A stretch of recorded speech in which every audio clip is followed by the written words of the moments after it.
Assalamualaikum warahmatullahi wabarakatuh. Waalaikumsalam warahmatullahi wabarakatuh. Yang terhormat Bapak Fasilitator Bapak Irham SPD MPD, yang kami hormati Ibu Pengajar Praktik Ibu Suryaningsi SPD MPD. Perkenalkan, saya Hasnatan SPD, calon guru penggerak angkatan 7 dari Kabupaten Bone, Sulawesi Selatan. Saya bersama rekan sejawat saya Iriani SSI MPD dari SMA Negeri 3 Bone. Kali ini saya akan melakukan supervisi akademik dengan pendekatan teknik coaching pra-observasi dengan Ibu Iriani SSI MPD. Assalamualaikum warahmatullahi wabarakatuh, Ibu. Waalaikumsalam warahmatullahi wabarakatuh. Apa kabar hari ini? Alhamdulillah baik. Bagaimana kabar Ibu Hasnatan SPD? Alhamdulillah. Pada kesempatan ini kita akan melakukan wawancara melalui supervisi akademik ini pada tahap pra-observasi. Ada 3 tahapan dalam supervisi ini. Yang pertama yaitu pra-observasi, observasi, dan pasca observasi terhadap pembelajaran yang akan Ibu Iriani terapkan nantinya. Sebelumnya kita telah sepakat untuk melakukan pengamatan di kelas Ibu Iriani nanti ya. Tapi sebelumnya saya akan mewawancarai Ibu terkait penerapan pembelajaran berdiferensiasi terintegrasi KSE yang akan diterapkan di kelas nantinya. Jadi tujuan wawancara pra-observasi ini adalah untuk menggali potensi yang Ibu Iriani miliki dalam hal meningkatkan pencapaian pembelajaran di kelas nantinya. Kemudian manfaatnya jadi mempersiapkan segala sesuatunya dan meminimalisir segala kendala-kendala yang kemungkinan akan Ibu Iriani hadapi di kelas. Nah, jadi pertanyaan saya, Ibu, apa tujuan pembelajaran yang akan dicapai nantinya? Melalui pendekatan saintifik dan metode pembelajaran discovery learning dan diskusi kelompok, dan dengan rasa ingin tahu, jujur, bernalar kritis dan semangat gotong royong, serta didik dapat yang pertama mengingat kembali pengertian bilangan berpangkat dan sifat-sifatnya. Yang kedua, peserta didik dapat menggunakan konsep bilangan berpangkat untuk mengaplikasikannya dalam masalah nyata atau kontekstual. Jadi tujuannya untuk menggunakan konsep bilangan berpangkat ya, untuk menyelesaikan masalah kontekstual. Baik Ibu, kira-kira area pengembangan yang Ibu akan kembangkan nantinya apa? Yang pertama, sikap religi, jujur, bernalar kritis, rasa ingin tahu, dan semangat gotong royong. Kemudian yang kedua adalah menggunakan konsep bilangan berpangkat untuk menyelesaikan masalah kontekstual. Selanjutnya, strategi yang Ibu persiapkan nantinya? Strategi yang akan saya persiapkan yaitu yang pertama, menerapkan pembelajaran berdiferensiasi terintegrasi KSE. Yang kedua, menggunakan metode pembelajaran saintifik. Yang ketiga, menyiapkan materi bahan ajar dan video yang saya kirimkan melalui grup WA sebelum pembelajaran dimulai. Dan yang keempat adalah menyiapkan LKPD dan melakukan ice breaking. Kira-kira dalam penerapan di kelas nantinya apa kira-kira kendala yang kemungkinan akan Ibu hadapi? Kendala yang mungkin saya hadapi di kelas nanti yaitu yang pertama mungkin waktu yang belum waktu yang sangat terbatas. Kemudian yang kedua adalah materi prasyarat yang belum dikuasai oleh peserta didik. Oh iya, jadi terkait waktu, apa kira-kira yang menjadi solusi agar bisa tercapai semua pembelajarannya, tercapai tujuan pembelajaran peserta didik kita?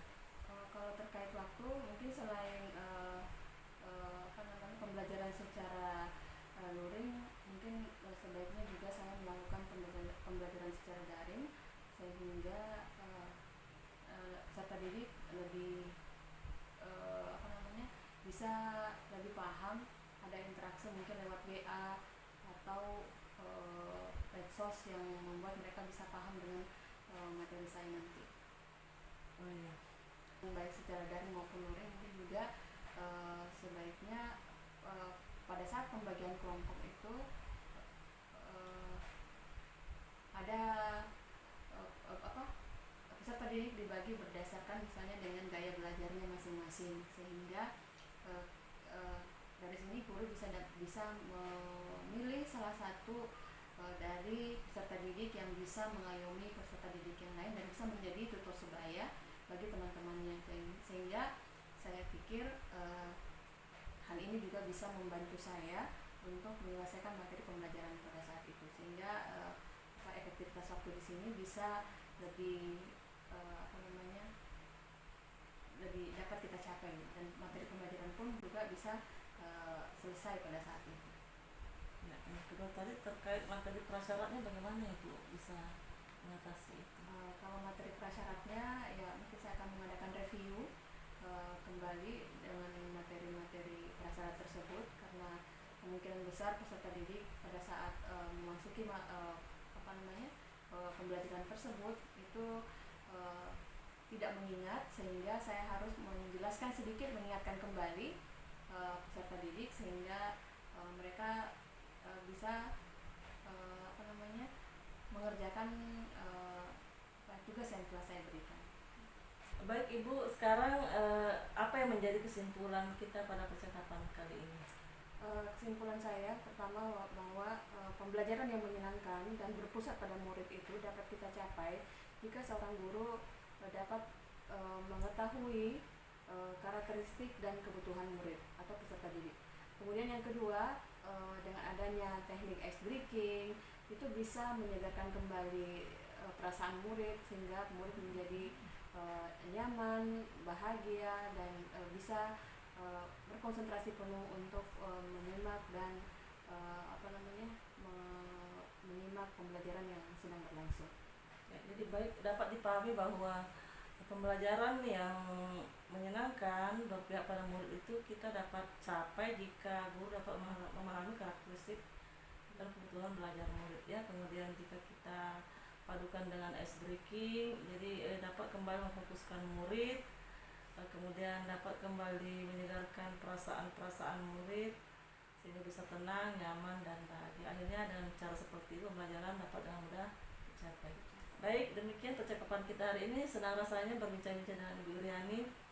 Insya Allah saya jadi penasaran ini mau melihat bagaimana penerapan pembelajaran Ibu di kelas nantinya, ya. Baik. Demikian bincang-bincang saya pada pra observasi supervisi akademik dalam pendekatan coaching pra observasi. Sekian, Assalamualaikum warahmatullahi wabarakatuh. Waalaikumsalam warahmatullahi wabarakatuh.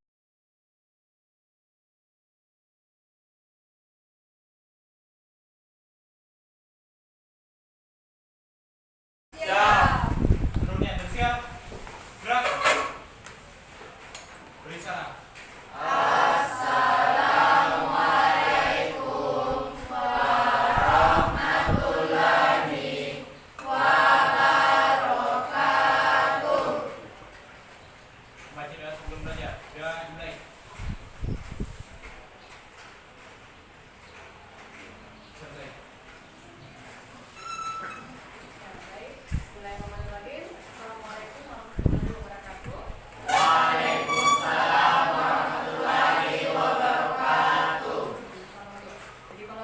bilang semangat pagi, dijawab pagi, pagi, pagi luar biasa, alhamdulillah. Ya, kita coba. Semangat pagi. Pagi, pagi, pagi, luar biasa. Alhamdulillah. Oke, baik anak-anak sekalian, pada hari ini kita akan belajar tentang bilangan berpangkat. Nah, tentu bilangan berpangkat ini tidak asing lagi bagi kalian, karena pada waktu SMP sudah pernah belajar. Betul tidak? Betul. Oke, tujuan pembelajaran kita pada hari ini yang pertama adalah memahami konsep bilangan berpangkat dan sifat-sifatnya. Yang kedua, menerapkan aturan yang terkait dengan operasi bilangan berpangkat. Dan yang ketiga, menyelesaikan masalah matematika dan melibatkan bilangan berpangkat. Nah, pada kesempatan kali ini pula Ibu sudah membagi kelompok ya. Jadi di sini ada kelompok A, kelompok B, dan kelompok C. Nah, kelompok A ini saya bagi lagi menjadi tim 1, tim 2, kelompok B tim 1, tim 2, dan kelompok C tim 1, tim 2. Teknik stop, teknik penyadaran nafas. Stop, berhenti. Hentikan apapun yang sedang Anda lakukan. Silahkan ambil posisi duduk secara nyaman atau berdiri jika tidak memungkinkan. Rilekskan tubuh Anda mulai dari otot-otot wajah, bahu kiri dan bahu kanan, lengan atas pergelangan, dan jari-jari. Luruskan lengan di atas paha.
Jelaskan apa yang dimaksud dengan bilangan berpangkat.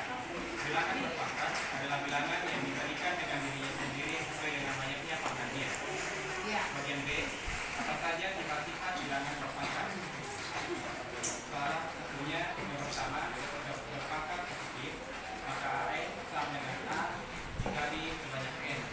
Jika berpangkat negatif, seperti A pangkat minus N sama dengan 1 per A pangkat N.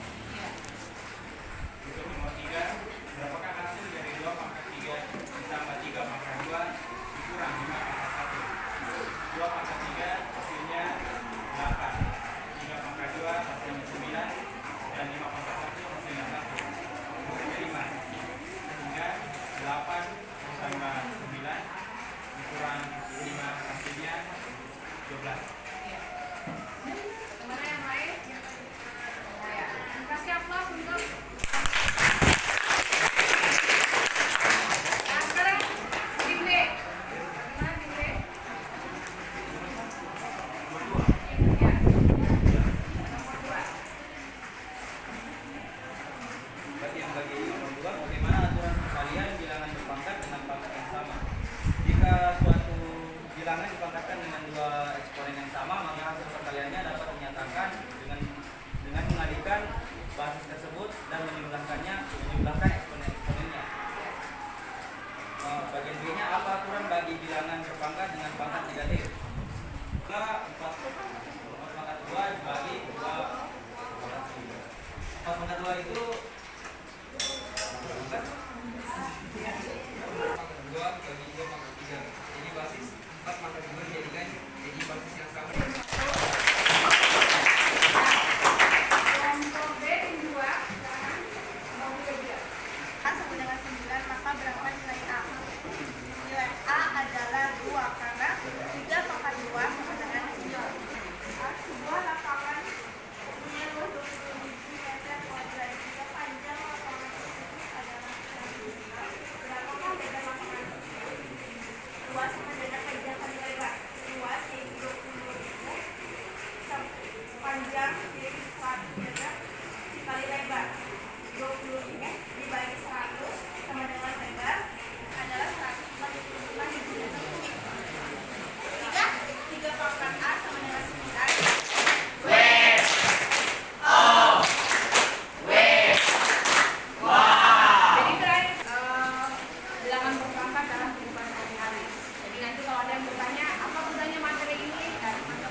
menyemangatkan anak-anak sekalian dan lebih giat lagi belajar. Semangat pagi! Pagi, pagi, pagi, luar biasa. Assalamualaikum warahmatullahi wabarakatuh.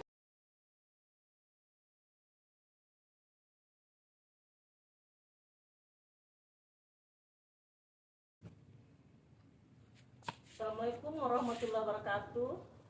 Perkenalkan, saya Hasmatan SPD, calon guru penggerak Angkatan 5 dari Kabupaten Bote.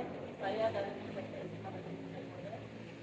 Pada kesempatan hari ini saya berbicara bersama adik-adik saya Ibu SPD dan Ibu Iriani, rekan sejawat saya yang kemarin telah kami observasi melalui kegiatan supervisi akademik.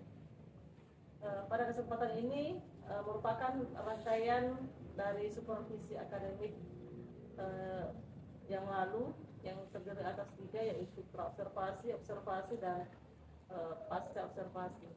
Kali ini saya akan melakukan coaching terkait pasca observasi supervisi akademik. Kali ini saya akan mewawancarai Ibu Nini, Ibu Iriani terkait pembelajaran berdiferensiasi terintegrasi KSE yang telah dilakukan atau telah dilaksanakan melalui pembelajaran yang lalu. Assalamualaikum Ibu Iriani. Waalaikumsalam warahmatullahi wabarakatuh. Beberapa hari yang lalu Ibu Iriani telah melaksanakan pembelajaran di kelas dengan pembelajaran berdiferensiasi terintegrasi sosial emosional. Bagaimana perasaan Ibu setelah melaksanakan pembelajaran yang lalu? Perasaan saya setelah melewati pembelajaran yang lalu bahwa pembelajaran diferensiasi itu membuat siswa lebih termotivasi belajar, sehingga saya merasa senang dan puas. Anak-anak aktif, sebagian besar aktif dalam kerja kelompok mereka, dan tentunya mereka mendapatkan pemahaman bermakna dari materi tersebut. Oh iya. Pembelajaran yang lalu Ibu menyampaikan materi bilangan berpangkat ya Bu, dan sifat-sifatnya. Apa hal-hal baik yang telah Ibu laksanakan ketika pembelajaran itu? Hal-hal yang baik yang saya bisa lihat yaitu bahwa peserta didik mampu memahami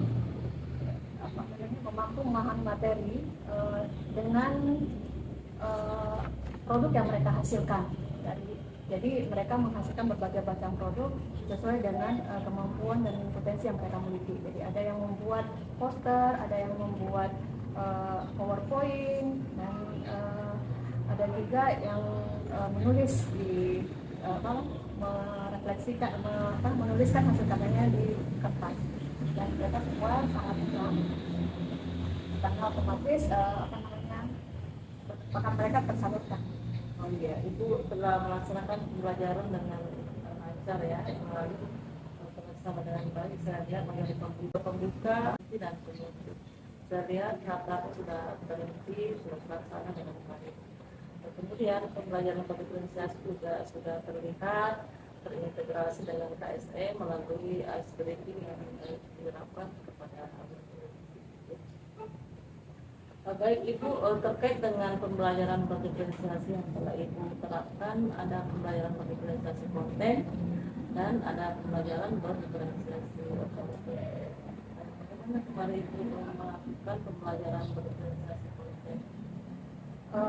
Pembelajaran berdiferensiasi konten itu saya lakukan, yang pertama saya bagi 3 kelompok. Kelompok pertama saya membagikan e-modul, jadi mereka menjawab masalah yang saya berikan dan mencari jawaban dari e-modul yang saya berikan. Kemudian ada juga di kelompok 2 saya berikan semacam game dan pembelajaran, dari situ mereka juga bisa memahami sifat-sifat bilangan berpangkat dari game itu. Kemudian yang ketiga dari suruh mereka membuat materi dari PowerPoint, jadi mereka bisa melihat langsung sumber belajarnya melalui internet. Jadi secara tidak langsung mereka bisa menemukan materi pembelajaran mereka sendiri dan memahaminya secara tadi beberapa hal baik yang telah diterapkan ya. Sekarang apa yang menjadi kendala itu ketika masyarakat belajar? Ya, kendala saya yang pertama masih ada beberapa siswa yang masih kurang tertarik. Kemudian waktunya juga yang terlalu mungkin terlalu singkat, masih memerlukan waktu yang lebih banyak lagi. Kemudian saya kira itu saja, waktu, kemudian beberapa saya belum semuanya belum merata, ini keaktifan mereka belum merata. Perlu ada motivasi dari saya sendiri seperti ini. Dari kendala-kendala itu kan kita perlu mencarikan solusinya ya. Jadi seperti apa kira-kira solusi ke depannya agar pembelajarannya bisa lebih merata, lebih lancar, dan menarik? Yang pertama mungkin dari rumah saya sudah menyiapkan materinya, kemudian saya share. Jadi sehari sebelum materi pembelajaran itu saya sudah share, jadi mereka bisa kerja kelompok, apakah secara daring. Kelas mereka sudah bisa menemukan, mempresentasikan hasil kerjasama mereka. Kemudian masalah keaktifan ya, perlunya ada motivasi dari teman-teman kelompok mereka agar teman-teman yang sebelumnya tidak aktif itu bisa menjadi aktif dalam pembelajaran atau kerja kelompok tersebut. Jadi memang perlu persiapan sebelumnya ya, mungkin selain itu identifikasi mana anak-anak yang kira-kira bisa menjadi support supaya teman-temannya yang lain yang itu kekurangan atau ya tidak semuanya kan anak-anak dalam tahap yang bisa dalam memahami materi ataupun melaksanakan proses pembelajaran. Nah, terkait dengan yang saya amati tentang diferensiasi produk, bagaimana Ibu menemukan atau kedepannya solusi apa kira-kira yang bisa Ibu lakukan ketika misalnya diberikan tugas agar produk yang mereka kerjakan sesuai dengan kebutuhan belajar murid, sesuai dengan minat atau bakat murid. Yang perlu saya lakukan mungkin saya berkolaborasi dengan guru TIK. Jadi mereka bisa membimbing murid-murid saya itu di bidang teknologi. Jadi tidak langsung saya bekerja sama dengan guru TIK dalam menyampaikan materi tersebut. Terima kasih. Itu jadi pertanyaan terakhir, apa menjadi kesimpulan itu pada pembelajaran yang lanjut? Jadi rencana tidak lanjut ke depan. Kesimpulan saya bahwa pembelajaran diferensiasi sangat bermanfaat bagi peserta didik karena di situ mereka bisa menemukan potensi mereka dalam menjawab masalah yang mereka hadapi. Terkait dengan kompetensi sosial emosional bagaimana? Ya, terkait dengan kompetensi sosial emosional, saya melihat mereka bisa menghargai teman, kemudian mereka bisa bekerja sama, mereka bisa saling menghargai dalam menyelesaikan masalah dalam kelompok mereka. Ice breathing itu terapkan ya. Saya lihat anak-anak itu sekali ketika itu menerapkan ice breathing dalam pembelajaran di kelas. Masuk juga ice breathing karena sebagai refreshing buat mereka ketika mereka sedang menyelesaikan masalah yang saya berikan. Ya, terima kasih Ibu atas waktu yang telah diberikan. Demikian percakapan kita melalui pasca observasi hari ini. Terima kasih banyak waktunya. Dan mudah-mudahan kita sukses. Demikian wawancara pasca observasi melalui teknik coaching yang kami lakukan bersama Ibu Iriani. Sekian, Assalamualaikum warahmatullahi wabarakatuh. Waalaikumsalam.